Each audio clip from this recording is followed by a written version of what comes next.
तो चलिए दोस्तों, मैं कृष्णा मिश्रा वापस आ गया हूँ अपने पुराने टॉपिक एटम्स के साथ। और हमने लास्ट में क्या देखा था, लास्ट लेक्चर में हमने रदरफोर्ड एटॉमिक मॉडल देखा था, उसके बाद उसके ड्रॉबैक्स देखे थे, उसके बाद हमने एप्लीकेशन ऑफ रदरफोर्ड मॉडल देखा। फिर हमने देखा कि एप्लीकेशन ऑफ रदरफोर्ड मॉडल में हम लोग क्या निकालते हैं, determination of closest distance of approach, मतलब कि क्लोजेस्ट डिस्टेंस ऑफ अप्रोच आपका क्या होता है, वो डिस्टेंस जहाँ पे क्या कहते हैं आपका जो स्टेशनरी न्यूक्लियस होगा उसके करीब हम किसी क्या कहते हैं चार्ज पार्टिकल को ला रहे होंगे जिसके पास कुछ काइनेटिक एनर्जी होगा, और जिस डिस्टेंस पे जाते जाते उसका क्या कहते हैं पूरा जो काइनेटिक एनर्जी होगा जीरो हो जाए और वो क्या कहते हैं इलेक्ट्रोस्टैटिक पोटेंशियल एनर्जी मैक्सिमम रहे, उस डिस्टेंस को हम लोग क्लोजेस्ट डिस्टेंस ऑफ अप्रोच बोलेंगे। और उसका हमने डेरिवेशन भी किया था जहाँ पे हमको क्या मिला था, आर नोट का formula, R naught is equal to k Z1 e Z1 into में Z2 इंटू में ई स्क्वायर बाय में कैपिटल ई, जहाँ पे कैपिटल ई आपका काइनेटिक एनर्जी था, या तो उसको आप काइनेटिक एनर्जी भी लिख सकते हैं जिसको आप 1/2 mv स्क्वायर से भी कंपेयर कर सकते हैं। जिस तरह का आपको सवाल दिया रहेगा उस तरीके से हमको अप्रोच करना है। तो चलिए अब हम सवाल देखते हैं और सवाल के साथ इस कॉन्सेप्ट को अच्छे से समझेंगे। आप लोग अगर इसको लिखना चाहेंगे, लास्ट लेक्चर में नहीं लिखा था तो एक बार लिख लीजिए। तो हम अब आगे बढ़ते हैं।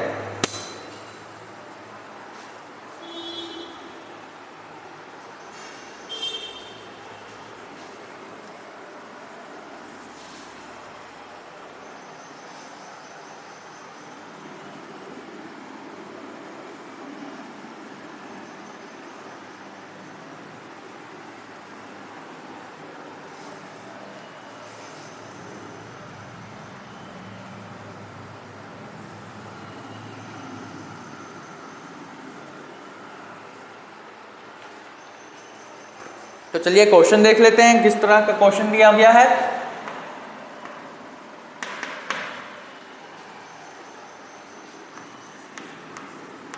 N alpha particle with kinetic energy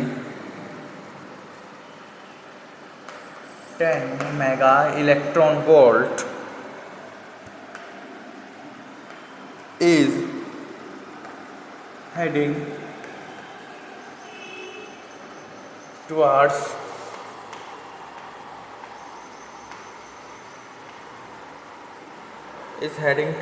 a stationary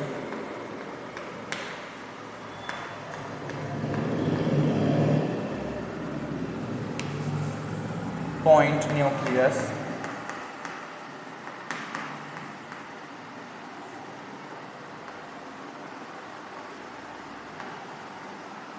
nucleus of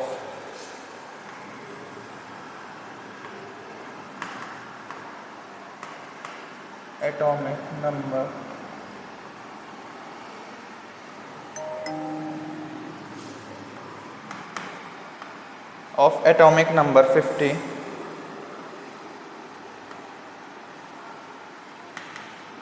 calculate the distance of closest approach।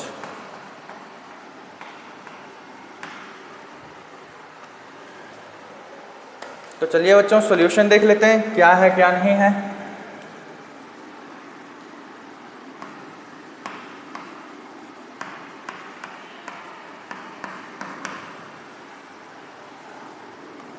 सबसे पहले हम कंजर्वेशन ऑफ एनर्जी लगाएंगे जिसके अकॉर्डिंग TEA बराबर TEB हो जाएगा। हमको क्या कहते हैं, ये काइनेटिक एनर्जी क्या दी हुई है 10 मेगा इलेक्ट्रॉन वोल्ट, जिसको हम कन्वर्ट कर देंगे किसमें 10 इंटू 10⁶ इलेक्ट्रॉन वोल्ट में। तो ये आप किस तरीके से आ जाएगा 10 इंटू 10⁶ ये बराबर हो जाएगा आपका किसके के Z1 Z2 E अपॉन में R नॉट। आपका इस E से ये E हम लोग कैंसिल आउट कर सकते हैं, है ना बच्चों। और यहाँ से आर नॉट को कैलकुलेट कर सकते हैं। आर नॉट बराबर क्या आ जाएगा 10⁻⁷, माफ़ कीजिएगा 9 इंटू में 10⁻⁹, क्योंकि हम जानते हैं के की वैल्यू क्या होती है 9 इंटू में 10⁻⁹। यहाँ पे आपको Z1 Z2 की वैल्यू जी हाँ दी हुई है। आपको यहाँ पे Z2 की वैल्यू दी हुई है 50 और अल्फा पार्टिकल है, तो अल्फा पार्टिकल का वैल्यू क्या होगा 2e। हाँ है ना, हाँ या ना बच्चों, क्योंकि हम जानते हैं अल्फा पार्टिकल में हमारे 2 प्रोटॉन्स होते हैं और 2 न्यूट्रॉन्स होते हैं। न्यूट्रॉन्स न्यूट्रल होते हैं इलेक्ट्रिकली, तो इसलिए हम खाली प्रोटॉन्स को काउंट करेंगे। तो इधर हो जाएगा क्या 2e इंटू में 50e अपॉन में 10⁻⁷, इसको काटिए मत अभी बच्चों, अपॉन में 10⁻⁷। हाँ है ना, क्योंकि 10 इंटू में 10⁻⁶ है, इसको हम 10⁻⁷ आराम से लिख सकते हैं। और जब कैलकुलेट करेंगे हम इसको, तो हमारा आर नॉट का वैल्यू आएगा कुछ इसके equal, R naught is equal to 1.44 into में 10⁻⁻14 मीटर, जिसको हम ऐसे भी लिख सकते हैं आर नॉट बराबर 1.44 इंटू में 10⁻⁻4 एंगस्ट्रॉम। तो here is your answer students. I hope कि आपको ये सॉल्यूशन समझ में आया होगा। और अगर कैलकुलेट करके देखना है तो कैलकुलेट करके देख लेते हैं किस तरीके से होगा। 10⁻⁷ है यहाँ पे, तो सबसे पहले ये क्या जाएगा कितना 10⁻2 बन जाएगा हमारे पास, और 2 इंटू में ये और ये 100 हो जाएगा 100, और ए इंटू में ए कितना हो जाएगा 1.6 इंटू में 1.6 मतलब क्या हो जाएगा 2.56 इंटू में 10⁻⁻18। और जब हम इसको कैलकुलेट करेंगे तो कितना हो जाएगा, ये हो जाएगा कितना आपका 10⁻4 इंटू में ये 10⁻14 इंटू में 2.56 इंटू में 9। और जैसे ही हम इसको कैलकुलेट करेंगे ये आपका अप्रोक्सीमेटली 1.44 इंटू में 10⁻⁻14 के इक्वल आएगा। तो चलिए आई होप कि आपको ये सोल्यूशन समझ में आया होगा। तो जल्दी से इसको नोट डाउन कर लीजिए बच्चों।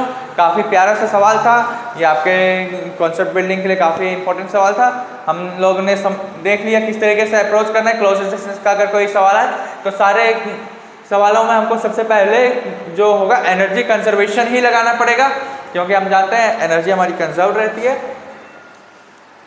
Through out the time. और उसके बाद क्या कहते हैं हम लोगों को काइनेटिक एनर्जी देखना पड़ेगा, एटम्स देखना पड़ेगा, और पार्टिकल पर भी ध्यान देना पड़ेगा कौन सा पार्टिकल दिया गया है। यहीं पे अगर एक प्रोटॉन दे देते तो हम Z1 की जगह 1 पुट कर लेते और हमारा आंसर आ जाता कुछ और।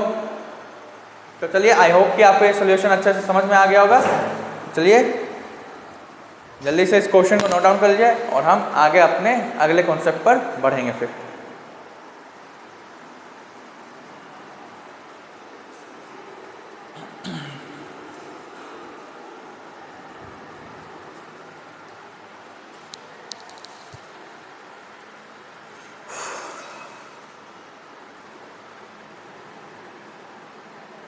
तो चलिए दोस्तों इसको मैं इरेज कर देता हूं और आगे बढ़ते हैं।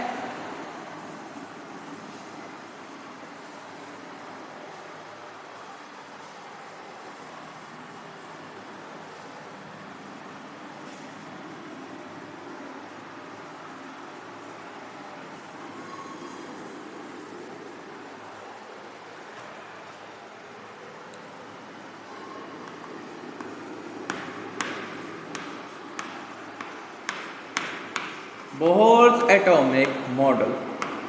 सर बोहर्स एटॉमिक मॉडल पढ़ने की ज़रूरत ही क्यों पड़ा? ज़रूरत इसलिए पड़ा बच्चों क्योंकि हमारे रदरफोर्ड साहब के मॉडल में काफ़ी सारे ड्रॉबैक्स थे और वो एटम की स्टेबिलिटी को भी एक्सप्लेन नहीं कर पाए थे, ना ही लाइन स्पेक्ट्रम को एक्सप्लेन कर पाए थे। इसलिए हमको बोहर्स एटॉमिक मॉडल पढ़ना पड़ेगा। और बोहर्स एटॉमिक मॉडल कुछ आइडियाज़ पर बेस्ड था, तो वो देख लेते हैं क्या क्या आइडियाज़ थे वो।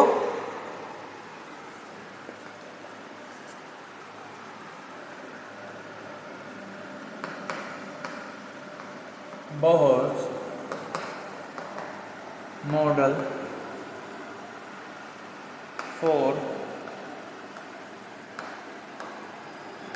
Atomic hydrogen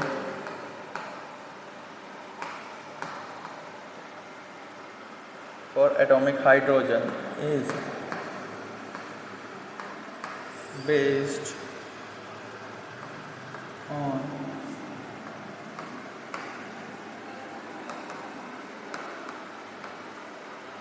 certain assumptions। कुछ assumptions थे बोर्स मॉडल के, तो हम वो सारे assumptions देख लेते हैं क्या क्या थे। as follows। तो देख लेते हैं सबसे पहला assumption क्या था, यहां से लिखना चालू करेंगे।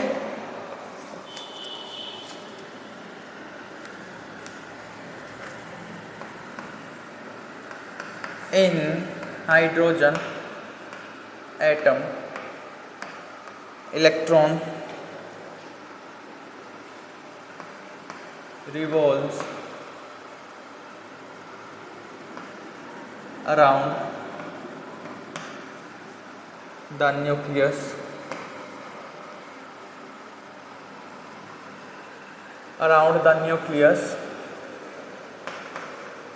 in circular orbit।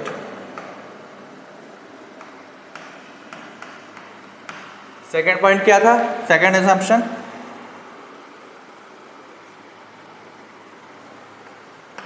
electron revolves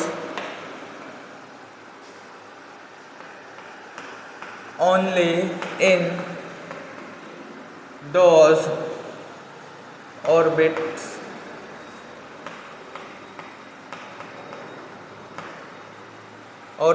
around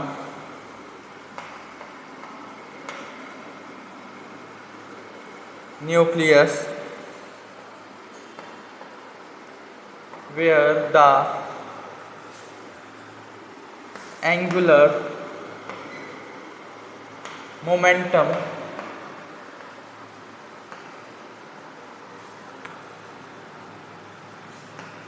of electron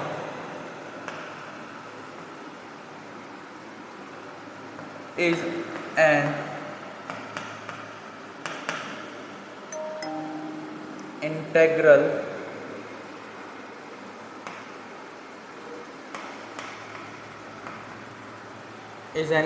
integral multiple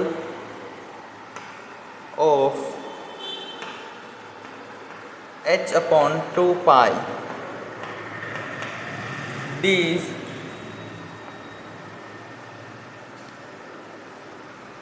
orbits are called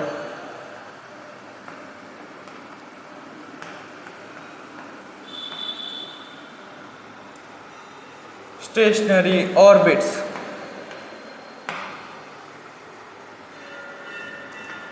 This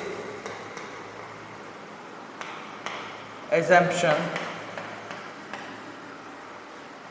is called Bohr's quantization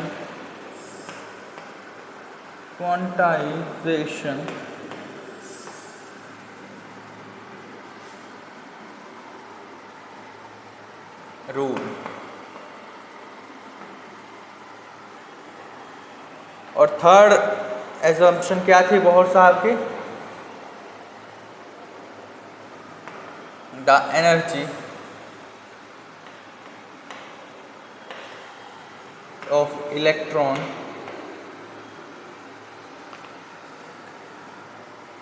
can take only definite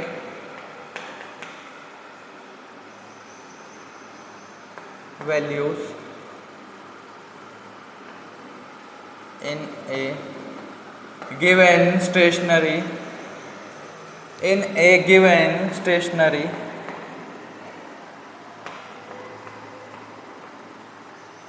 orbit। अगर इलेक्ट्रॉन क्या कहते हैं जंप करे, चलिए पहले ये दो पॉइंट्स देखते हैं फिर लास्ट पॉइंट को अच्छे से एक्सप्लेन करेंगे। पहला पॉइंट क्या कहना चाहता है, in hydrogen atom electrons revolve around the nucleus in a circular orbit. तो सिंपली बोहर साहब ने भी वही बात बताई जो रदरफोर्ड साहब ने बताई थी, लेकिन बोहर साहब ने हाइड्रोजन एटम के लिए ये सारा चीज़ एक्सप्लेन किया गया है।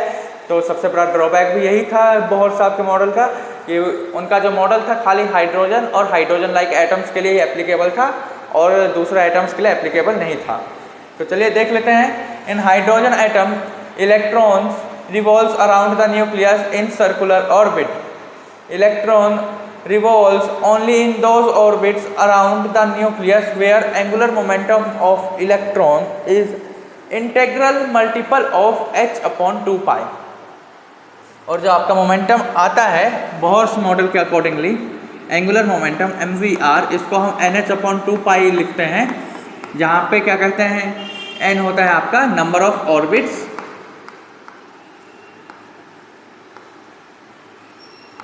और h और अपॉन 2 पाई तो आप लोग जानते हैं कांस्टेंट है, h है आपका प्लैंक्स कांस्टेंट और 2 पाई का वैल्यू हम लोग जानते हैं क्या होता है। तो सेकंड पॉइंट में कहना क्या चाहता है, इलेक्ट्रॉन जो होगा आपका उन्हीं ऑर्बिट्स के अराउंड रिवॉल्व करेगा जहाँ पे एंगुलर मोमेंटम ऑफ इलेक्ट्रॉन जो होगा क्या कहते हैं आपका कोई मल्टीपल होगा किसी भी इंटेग्रल, जहाँ पे आपका जो एंगुलर मोमेंटम ऑफ इलेक्ट्रॉन होगा इंटेग्रल मल्टीपल होगा h अपॉन 2 पाई का। दीज ऑर्बिट्स, इन ऑर्बिट्स को हम स्टेशनरी ऑर्बिट्स कहते हैं और इस एजम्पशन को हम बोहर्स क्वांटाइजेशन रूल भी कहते हैं। तो हमारा थर्ड पॉइंट क्या है, the energy of electron can take only definite values in a given stationary orbit. मतलब कि एक जो आपका गिवन स्टेशनरी ऑर्बिट रहेगा उसमें जो आपका इलेक्ट्रॉन एनर्जी ऑफ इलेक्ट्रॉन रहेगा वो डेफिनेट वैल्यू का ही रहेगा। तो हम लोग देख लेते हैं, जैसे कि आपका इलेक्ट्रॉन अगर किसी एक स्टेशनरी ऑर्बिट से दूसरे स्टेशनरी ऑर्बिट में जंप करेगा तो क्या कहते हैं अगर ये जंप कर रहा है तो ये अपने लोअर एनर्जी लेवल से हायर एनर्जी लेवल पे जा रहा है। तो इसका मतलब क्या हो गया, ये जो आपका फोटोन होगा ये एनर्जी को जो आपका क्या कहते हैं एटम होगा एनर्जी को जब एब्जॉर्ब करेगा तभी तो वो लोअर से हायर में जाएगा। जैसे कि देखिए आप लोग सीढ़ी चढ़ते हैं तो आपकी एनर्जी आपको उसमें लगानी पड़ती है, हाँ या ना, मतलब कि आपकी एनर्जी बढ़ रही है। और समझ लीजिए क्या कहते हैं हमारा अगर हायर एनर्जी लेवल से लोअर एनर्जी लेवल पे जाएगा तो आपकी जो एनर्जी होगी डिक्रीज होगी, और अगर लोअर से हायर में जाएगा तो एनर्जी जो है आपकी आपको एनर्जी एब्जॉर्ब करनी पड़ेगी, क्योंकि आपको ऊपर जाने के लिए ज़्यादा एनर्जी चाहिए, नीचे आने के लिए कम एनर्जी चाहिए होती है। इस तरीके से भी हम लोग समझ सकते हैं, क्योंकि हम लोग जब सीढ़ियाँ भी चढ़ते हैं तो आपको चढ़ने में ज़्यादा दिक्कत होती है। और लेकिन फिजिकल ये ह्यूमन बॉडीज़ के लिए तो ये दोनों तौर पे नहीं सही रहेगा, लेकिन एटॉमिक लेवल पे अगर हम देखेंगे जब हमारा जो इलेक्ट्रॉन होगा लोअर एनर्जी लेवल से हायर एनर्जी लेवल पे जाएगा तो इसको हायर अमाउंट ऑफ एनर्जी का रिक्वायरमेंट होगा, और ये क्या कहते हैं तो फिर हम ये एनर्जी इसको प्रोवाइड कैसे करेंगे, इन फॉर्म ऑफ लाइट या तो in the form of heat वगैरह वगैरह। तो ये मतलब समझ लीजिए लाइट के फॉर्म में समझ लीजिए, तो ये कुछ ना कुछ वेवलेंथ को एब्जॉर्ब करेगा, हाँ या ना बच्चों, हाँ सर। तो जब एब्जॉर्ब करेगा तब ये क्या कहते हैं लोअर से हायर एनर्जी लेवल में जाएगा, और वहीं अगर हायर एनर्जी लेवल से लोअर एनर्जी लेवल पे आना चाहेगा तो क्या कहते हैं हायर से लोअर में आ रहा है, मतलब क्या कहते हैं एनर्जी को ये रिलीज करेगा। इस समय ये एनर्जी को एब्जॉर्ब नहीं करेगा, एनर्जी को रिलीज करेगा, और एनर्जी को किस तरीके से रिलीज करेगा, in form of emitting light of some particular wavelength. कुछ लाइट्स को एमिट करके क्या कहते हैं या तो रेडिएट करेगा या तो कुछ lights of some particular wavelength को रेडिएट करेगा, और तब ये क्या कहते हैं हायर एनर्जी से लोअर एनर्जी में जाएगा। ठीक है दोस्तों, आई होप कि ये सब आपको समझ में आ गया होगा। थर्ड पॉइंट को और अच्छे से एक्सप्लेन करेंगे, तो चलिए इसको जल्दी से नोट डाउन कर लीजिए। चलिए नोट डाउन बच्चों।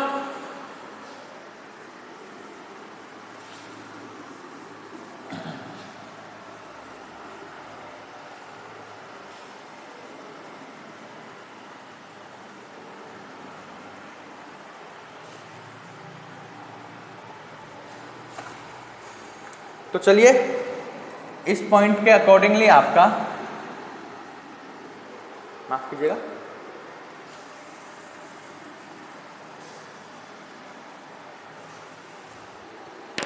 आपका ये जो थर्ड पॉइंट है इसके अकॉर्डिंगली जो आपका change in energy delta E होगा, भले ही वो एब्जॉर्प्टिव हो या तो क्या कहते हैं रिलीजिंग हो, ये आपका बराबर आएगा hc/λ के। लैम्डा क्या है? Wavelength of light which is emitted और विच इज एब्जॉर्ब। एमिटेड कब होगा? जब हायर से लोअर में जाएगा, और एब्जॉर्ब कब होगा? जब लोअर से हायर में जाएगा। ठीक है बच्चों,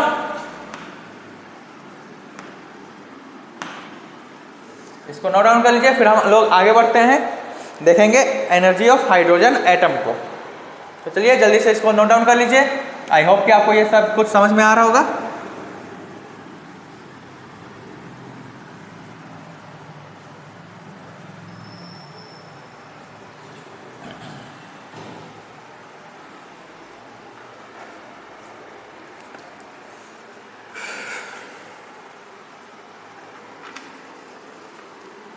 तो चलिए हमारा नेक्स्ट टॉपिक जो है वो है energy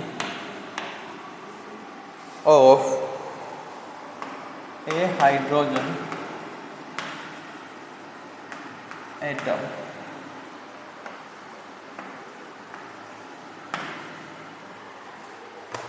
energy of hydrogen atom क्या होगा देख लेते हैं। चलिए अब इसी के साथ हमारे let the mass of electron be m and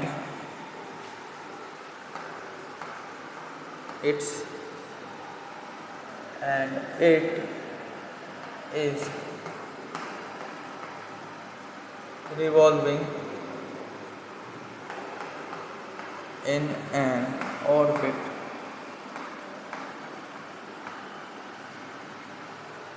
of radius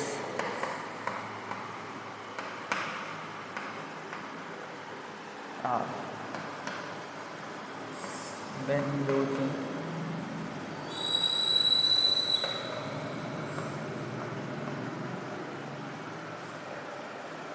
using the quantization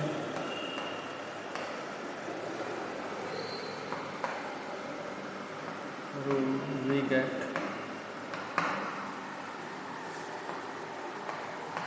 mvr is equal to nh upon 2 pi। यहाँ पे हम जानते हैं n होता क्या है हमारा? n आता है हमारा नंबर ऑफ ऑर्बिट्स, या ऑर्बिटल नंबर इसको बोल देंगे, ऑर्बिटल नंबर या तो नंबर ऑफ ऑर्बिट बोल सकते हैं, जहाँ पे n आपका पॉजिटिव इंटीजर रहेगा। और हम ये भी बात जानते हैं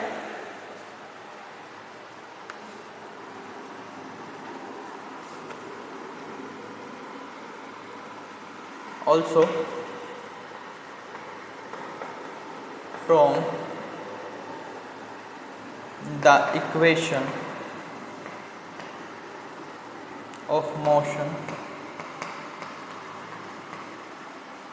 of electron we have। और हम जानते हैं मोशन ऑफ इलेक्ट्रॉन से भी हमको पता है क्या होगा, आपका जो mv²/r होता है ये बराबर क्या आ जाएगा? kz²/r। हाँ है ना बच्चों? हाँ सर। और हम इसको ऐसे भी लिख सकते हैं ze²/4πε0r। ये जो यही आपका 1/4πε0 ही तो k के इक्वल आता है। हाँ है ना बच्चों? हाँ सर। तो आपका ऐसे इक्वल आ गया। और for hydrogen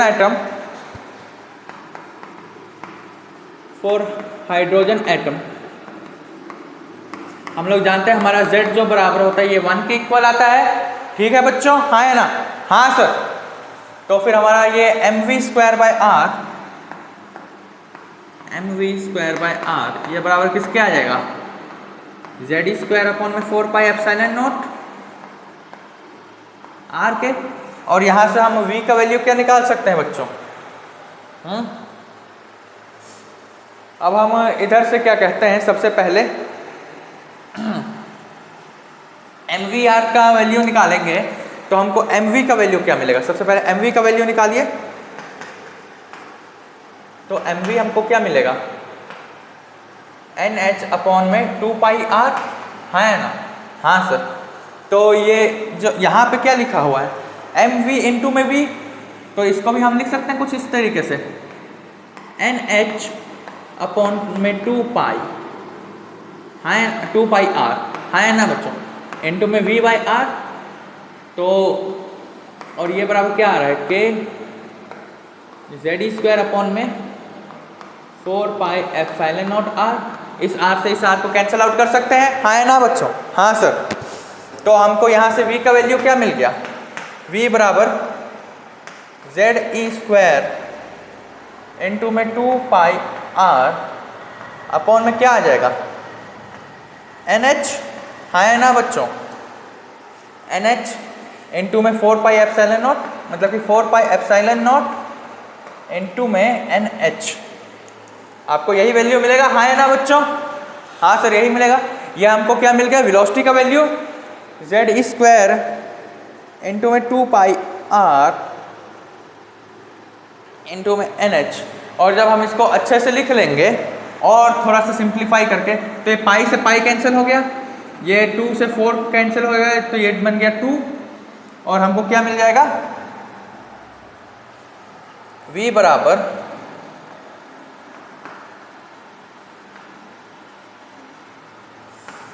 Z e square r upon में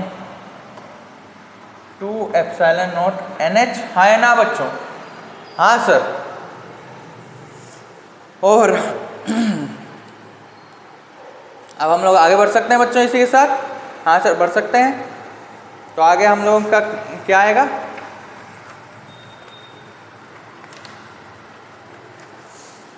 हम लोग यहाँ से r का भी वैल्यू कैलकुलेट कर सकते हैं क्या बच्चों, हाँ है ना, हाँ सर ज़रूर ज़रूर कर सकते हैं। तो हमारा r का वैल्यू क्या आना चाहिए,